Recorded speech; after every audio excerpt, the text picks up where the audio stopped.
si jaalladha ati immoo na beeyne ana gamma haa ta'u balbalee gubadhe zakkiin si jaalladha ati immoo hin beeyne mee akkamma haa ta'u gubatee balbalee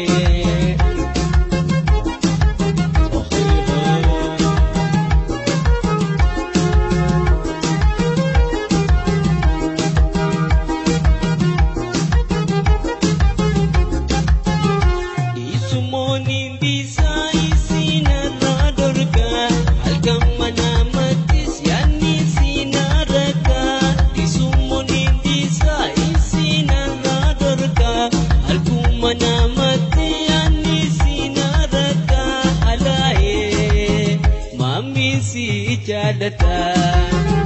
ati immoo hin beeyne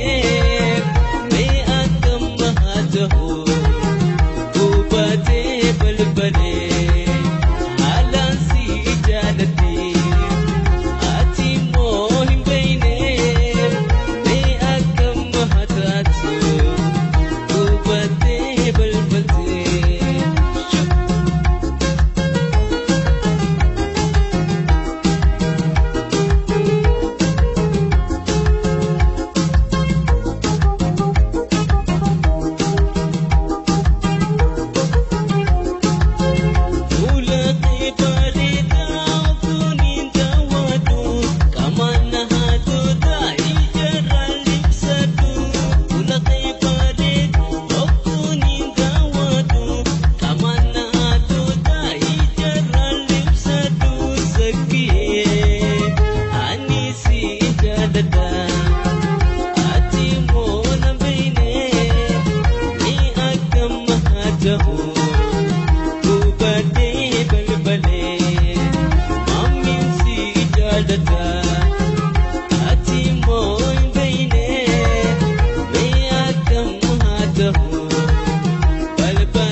see